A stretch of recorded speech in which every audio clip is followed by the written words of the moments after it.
Selamat datang di Cabe Channel. Jangan lupa subscribe dan nyalakan notifikasi agar tidak ketinggalan update konten dari channel ini dan kami makin semangat. Terima kasih. Satria Samudera. Buku 3. Geger di Kota Raja. Bab 20. Senopati Senior Arjayana memperbaiki posisi dan berdiri dengan tegak. Semuanya jangan ada yang ikut campur. Biar aku yang bertarung satu lawan satu dengannya. Seorang perwira muda yang turut hadir menyampaikan protes, tapi paman. Pemuda itu sepertinya cukup kuat. Jika kita meringkusnya bersama-sama, maka itu akan lebih baik dan lebih mudah. Pada saat seperti ini, bukan waktunya untuk bicara pertarungan dengan adil dan jujur. Arjayana kali ini menoleh pada perwira muda yang tadi bicara. Jaka, kau jangan naif. Jika mengeroyoknya dapat menjamin kemenangan, harusnya pemuda ini sudah tumbang sejak tadi. Aku tak ingin ada korban yang tak perlu, jadi biar aku saja yang maju. Kalian semua menyingkir, dan buat perisai perlindungan di sekitar halaman. Senopati Arjayana melihat ke arah podium atas. Di sana, Panembahan Agung Cakra masih memperhatikan situasi dengan ekspresi datar. Ia melihat bahwa sang Penembahan Agung mengangguk. Artinya, sikap yang diambil oleh Arjayana diizinkan. Kini, pandangan Arjayana mengarah pada Satria dengan penuh selidik. Anak muda, melihat pada penampilanmu, seharusnya usiamu belum melampaui 25 tahun. Tapi kemampuanmu sudah sebagus ini. Pasti kau adalah orang yang sangat berbakat. Sambil berbicara, Arjayana menggeser posisinya, berjalan perlahan semakin mendekati Satria. Satria memasang sikap waspada, kakinya bergerak mundur, seiring dengan langkah kaki orang tua perkasa di depannya. Paman, anggap saja aku memang sangat berbakat. Tapi, semua adalah berkat didikan dari guruku. Bukankah hanya guru hebat yang dapat melahirkan murid yang hebat? Arjayana mengangguk dan tersenyum. Kamu benar, memang seperti itulah sikap yang sepatutnya. Aku maju. Usai berkata, Arjayana langsung menyerang. Kedua kakinya menghentak, menciptakan dorongan tubuh yang sangat cepat, menerjang ke arah Satria. Pada saat ini, Arjayana telah melayangkan tinju, menyasar dagu pemuda di hadapannya. Tak ingin rahangnya patah, Satria yang sudah bersiap segera merunduk, lalu dengan lengan kiri, ia memblokir pukulan Arjayana. Gletak. Kedua tulang kembali beradu, menimbulkan suara aduan yang keras. Melihat serangan pertamanya berhasil diblokir, Senopati Senior Arjayana melepaskan tinju kedua. Kali ini dengan tangan kiri. Wus! Tinju yang dilapisi tenaga dalam murni menderu menyasar perut Satria. Namun Satria dengan sigap segera mundur 2 langkah, sehingga serangan itu hanya mengenai angin. Tak ingin hanya bertahan, Satria menarik tangan kanan, lalu menerjang ke arah Arjayana. Tinju kanannya yang diselimuti cahaya perak mendesis mengarah ke dada Arjayana. Kening Arjayana agak berkerut melihat serangan ini. Ia dengan cepat memutar lengan, lalu telapak tangannya kini sudah berwarna merah seperti api. Secepat kilat, Arjayana menahan tinju Satria dengan telapaknya. Duar! Ledakan dahsyat terdengar akibat bentrokan tenaga dalam dari 2 ahli bela diri ini. Satria kembali terdorong 2 langkah, sedangkan Arjayana masih berada di tempatnya, namun tubuhnya agak goyah. Senopati senior ini baru mulai mengatur napas, saat ia melihat bahwa Satria telah kembali menyerang. Satria melepaskan tinju kanan, lalu tinju kiri, disusul tendangan kanan, tendangan kiri, hantaman lutut, sikut, dan seterusnya. Senopati Senior Arjayana juga tak mau hanya pasif. Ia melepaskan serangan yang sama brutalnya, mengincar bagian-bagian vital milik sang pemuda. Dalam sekejap, kedua orang ini sudah melakukan jual-beli serangan yang ekstrim. Keduanya saling pukul, saling sikut, saling tendang, dengan kecepatan yang luar biasa. Maka tak mengherankan, hanya dalam 30 napas, ratusan pukulan telah dijatuhkan. Dalam sebuah kesempatan, keduanya kembali beradu tinju. Ledakan besar terdengar, menimbulkan asap dan api yang berpendar ke sana kemari. Beruntung perisai telah dipasang, jika tidak, percikan api akan menimbulkan kebakaran besar. Satria dan Arjayana sama-sama terpental dan terdorong ke belakang. Kaki mereka belum menjejak tanah, namun keduanya kembali melepaskan 2 pukulan jarak jauh.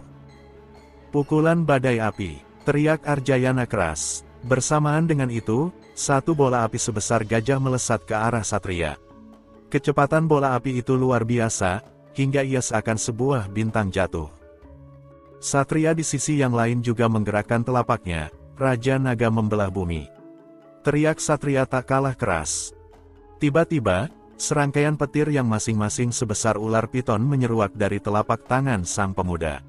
Dengan suara berdesis dan hawa panas yang membakar, rangkaian petir itu menghantam bola api milik Senopati Senior Arjayana. Duar. Ledakan keras terdengar, asap hitam mengepul, halaman markas militer hancur sudah. Pada saat ini, dinding perisai energi juga mulai retak di sana-sini.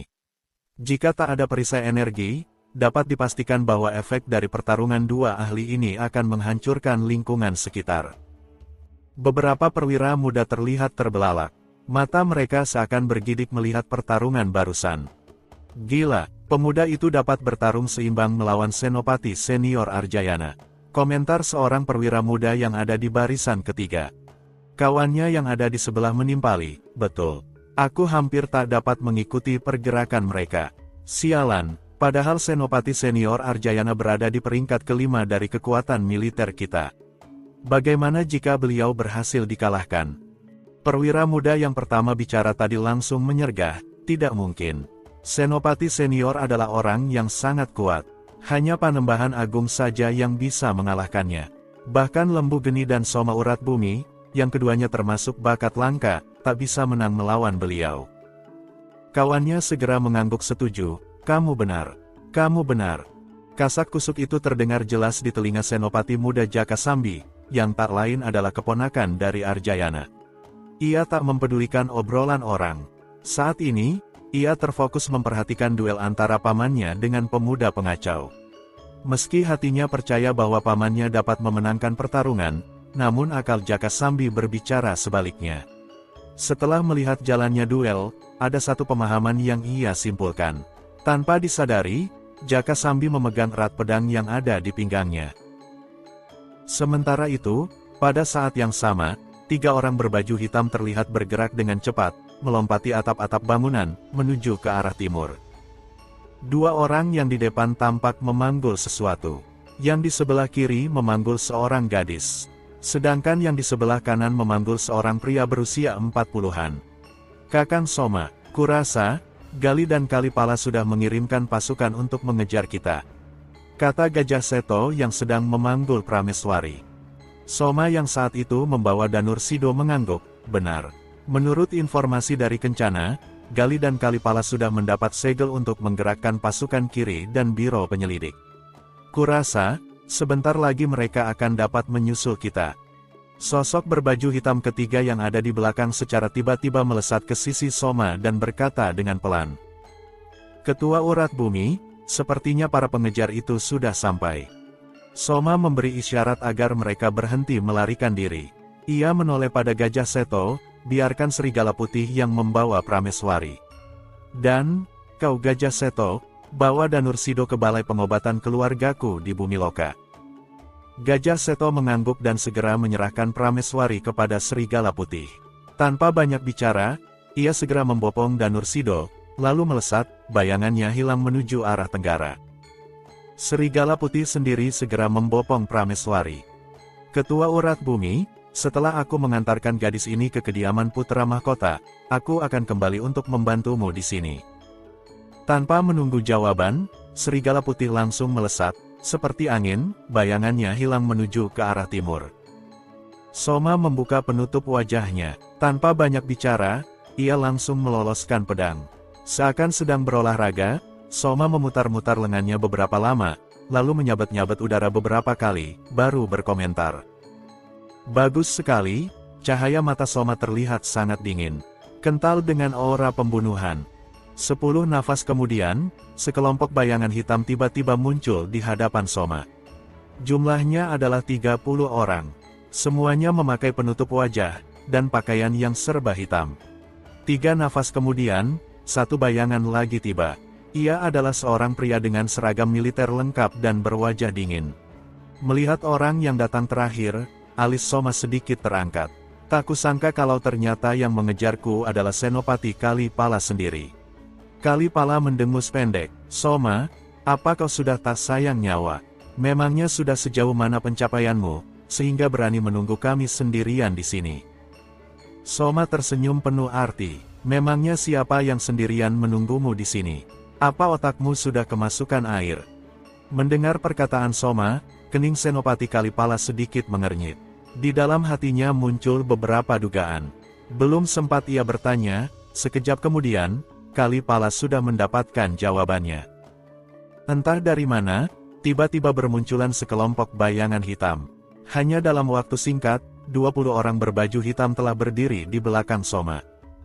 Pasukan bayangan. Kalipala menggeram marah.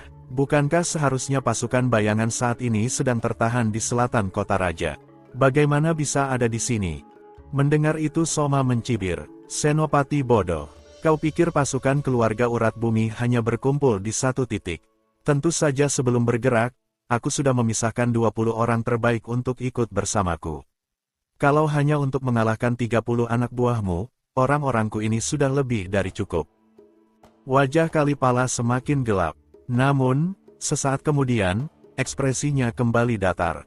Soma, jangan dikira hanya kau saja yang punya rencana berlapis. Apa aku pernah bilang kalau aku hanya membawa 30 orang saja? Mendengar ucapan Kalipala, kening Soma sedikit mengernyit. Di dalam hatinya ada satu kekhawatiran. Dan benar saja, 3 nafas kemudian, berturut-turut muncul sekelompok orang. Jumlahnya sekitar 50 orang. Semuanya memakai baju zirah tempur dan bersenjata lengkap. Kau menggerakkan pasukan penjaga kiri kota raja. Apa kau sudah gila? Kata Soma pedas. Kalipala tertawa lebar. Gila, aku sudah gila. Hahaha, kurasa kau yang sudah gila. Aku sekarang adalah senopati tingkat menengah. Kepala pengadilan Gali telah memberiku kuasa untuk menggerakkan pasukan elit ini. Seharusnya kau tak perlu mampus di sini Soma. Tapi sayang, meski sekarang kau memohon, nyawamu tetap harus kutanggalkan. Bunuh pengkhianat ini, perintah Kalipala dingin. Siap, ujar 30 orang berbaju hitam kompak. Semua orang ini segera bergerak. Dengan pedang yang terhunus, mereka menyerang ke arah Soma. Pasukan bayangan milik keluarga urat bumi tak tinggal diam. Mana mungkin mereka membiarkan ketua mereka dijadikan daging cincang begitu saja. Maka tanpa dikomando, 20 orang ini segera menerjang, menyerang ke arah bawahan Kalipala. Dalam sekejap, keadaan sudah menjadi sangat kacau. Suara dentingan pedang yang beradu, diselingi teriakan dan hentakan, serta hantaman dan jeritan, membaur menjadi satu, membuat keadaan menjadi sangat gaduh. Darah memuncrat di sana-sini, membasahi tanah di kota raja. Setelah 20 nafas, tubuh-tubuh anak manusia mulai bertumbangan. Ada yang jatuh dan masih mengerang, sambil memegang luka di badan. Ada pula yang jatuh dan tak bergerak lagi, tersungkur bersimbah darah dan kehilangan nyawa. Soma sendiri bergerak dengan lincah. Pedang di tangan kanannya meliuk ke sana kemari, seakan hidup dan mengincar setiap lawan yang mendekat. Hanya dalam 10 gerakan, Soma telah menumbangkan 8 orang. Kalipala memperhatikan dengan gusar. Ia melihat bahwa meski jumlah anak buahnya lebih banyak, namun kelebihan ini tak memberikan keuntungan. Lambat laun, jumlah orang-orangnya semakin berkurang. Kalipala menoleh pada seorang komandan yang berdiri di sebelahnya. Badannya tinggi besar dengan raut muka yang garang. Rangkas, pimpin 30 orang anak buahmu untuk ikut menyerbu. Dan pastikan kau sendiri yang menghabisi Soma untukku. Hamba melaksanakan perintah, jawab Rangkas dingin. Pria besar ini segera mencabut pedang dan memimpin 30 orang anak buahnya untuk terjun ke dalam pertempuran. Di awal pertempuran, pasukan berbaju hitam Kalipala berjumlah 30 orang. Namun setelah bertempur selama 100 nafas, setengah dari pasukan itu telah terbunuh. Adapun di pihak Soma, pasukan bayangan tadinya berjumlah 20 orang. Setelah bertempur, 5 anggotanya telah gugur. Namun sekarang, karena Rangkas telah menyerbu dengan 30 orang pasukan, Soma dan kawan-kawan harus meladeni pertempuran dengan jumlah yang semakin jomplang, yaitu 15 melawan 45 orang. Ketua, pertempuran akan semakin berat. Bagaimanapun, kita semakin kalah jumlah. Sebaiknya Anda segera menyingkir, biar kami yang menahan mereka di sini, kata seorang anggota pasukan bayangan yang bertempur di sisi Soma. Soma mengibas pedangnya sekali lagi. Seorang musuh tertebas di dada. Darah memuncrat hingga membasahi wajah Soma, membuat penampilannya jadi agak mengerikan. Sambil menyeringai, Soma berkata kepada orang tadi, "Kencana, jika aku lari meninggalkan pasukan bayangan di tengah pertempuran, apa aku masih punya muka untuk menghadap leluhur urat bumi di akhirat nanti?" Kencana yang juga sibuk menghalau serangan lawan membantah, "Ketua, Anda adalah satu-satunya penerus kepemimpinan klan urat bumi. Kami sudah bersumpah setia pada keluarga Anda, jika Anda mati di sini, bagaimana tanggung jawab kami pada keluarga Anda?" Soma menendang lawan yang ada di depannya sekali. Setelah orang itu terjengkang, barulah Soma menjawab, "Busyat Kencana. Kenapa kau jadi banyak omong begini? Aku hidup bersama pasukanku, aku berjaya bersama pasukanku, dan aku mati bersama pasukanku." Mendengar itu, Kencana dan segenap pasukan bayangan yang kini hanya tersisa 10 orang sangat tersentuh. Di saat seperti ini, kebanyakan pemimpin akan lari dan mengorbankan anak buahnya. Bagi banyak komandan, prajurit rendahan hanyalah umpan. Laksana pion di atas papan catur, yang bisa dikorbankan kapan saja. Namun Soma urat bumi tidak seperti itu. Ia melihat anak buahnya sebagai saudara dan keluarga. Mereka akan berjaya bersama, atau mati bersama-sama. Kata-kata Soma membuat semangat pasukan bayangan yang tersisa jadi berkobar-kobar. Seakan dikomando, setiap orangnya berteriak, "Berjaya bersama ketua," dan "Mati bersama ketua." Seakan mendapat suntikan tenaga, ke-10 orang itu bergerak liar, menyabat ke sana kemari seperti orang gila. Mereka menumbangkan banyak musuh, dengan ekspresi wajah yang menyiratkan tawa bengis, seperti para psikopat berdarah dingin. Sebagian prajurit Kalipala memasang wajah ngeri saat melihat pemandangan ini. Dalam pandangan mereka, ke-10 pasukan bayangan ini seperti iblis dari neraka yang ganas dan kejam. Mata tajam Rangkas dapat melihat, bahwa sebagian pasukan Kalipala mengalami tekanan mental. Sambil melenting ke arah Soma, ia berteriak kepada pasukannya, "Siapapun yang lari atau mundur akan dikenakan hukuman militer. Adapun Soma, biar aku yang mengambil kepalanya." Seiring usainya perkataan, Rangkas telah berada 7 langkah dari Soma. Dengan gesit, ia menebaskan pedang, menyambar ke arah kepala Soma. Melihat lawan yang mendekat, Soma menyeringai, "Rangkas. Kebetulan sekali, dendam lama akan kubalas, lengkap beserta bunganya." Terang. Bunga api berpendar saat dua pedang mereka beradu. Soma bergerak cepat dan melayangkan tendangan mengarah ke dada. Rangkas tersenyum meremehkan dan mengangkat lututnya untuk memblokir. Gletak. Suara keras terdengar saat kedua tulang kaki bertemu. Setelah berhasil memblokir, Rangkas langsung membalas dengan menusuk ke arah perut. Tusukan ini cepat dan deras. Jika terkena, pastilah usus Soma akan ambrol keluar. Pada momen ini, Soma memutar pedangnya, menangkis dari atas ke bawah. Terang. Bunga api kembali berpendar. Soma kemudian memutar badannya, dan dengan kekuatan penuh, ia melepaskan tebasan memutar ke arah leher. Wut! Rangkas terhenyak. Gerakan Soma ini begitu cepat, tak memiliki kesempatan untuk menghindar. Rangkas mengerahkan seluruh tenaganya, dan menebaskan pedang untuk menghadang. Terang! Kedua pedang itu beradu. Kini, bukan hanya ada percikan api, bahkan kedua bilah baja tajam itu sama-sama patah menjadi dua. Kedua orang ini sama-sama melompat ke belakang. Kini jarak keduanya terbentang 5 tombak. Soma melirik ke samping, ia melihat bahwa dari 10 pasukan bayangan yang tersisa, 2 orang telah kembali gugur. Hati Soma mulai terasa berat, jika pertempuran diteruskan, hanya tinggal menunggu waktu bahwa orang-orangnya akan binasa semua. Senopati Kalipala tertawa lebar, "Soma, lihat apa yang terjadi pada bawahanmu. Kurasa, kurang dari 1 pembakaran dupa lagi, kalian semua akan segera berkumpul di akhirat." Hahaha. Kalipala menoleh pada Rangkas dan pasukannya lalu memberi perintah, "Bunuh semuanya." Rangkas menangguk. Ia memberi aba-aba agar pasukannya menjalankan formasi pertempuran. Dengan jumlah lawan yang hanya ada 9 orang, Rangkas ingin melumat semuanya sekaligus. Namun, tepat sebelum ia memberi perintah, satu suara keras tiba-tiba terdengar. Wah wah, apa ini? Sejak kapan di kota raja ada banyak kecoa begini? Untung saja aku sudah membawa sapu dekil. Sungguh cocok untuk memusnahkan kecoa-kecoa ini. Hahaha. Semua yang hadir terkejut dan segera menoleh ke sumber suara. Dari arah tenggara, tampak seseorang mendekat sambil mengendarai kuda berwarna coklat terang. Orang ini badannya tinggi besar, mengenakan baju zirah berwarna merah. Beberapa tombak di belakangnya, tampak puluhan orang berkuda dengan warna baju zirah yang sama. Melihat sosok ini, Senopati Kalipala terkejut. Sialan, Sora Maja, Jenderal Penjaga Perbatasan. Kenapa kau bisa ada di kota raja? Sosok yang ternyata adalah Senopati Sora Maja ini tersenyum meremehkan, apalagi. Bukankah tadi sudah kubilang, aku datang untuk membasmi para kecoa?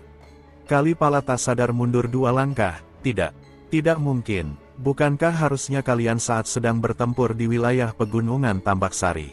Mengapa bisa ada di sini?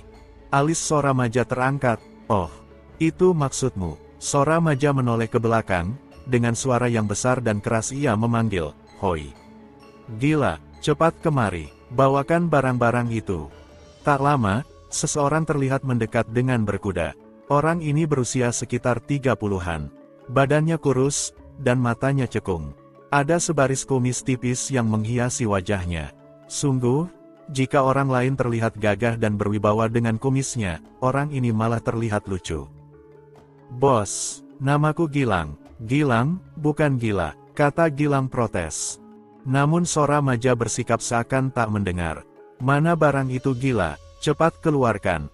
Melihat bahwa protesnya tak ditanggapi, Gilang hanya memasang wajah masam.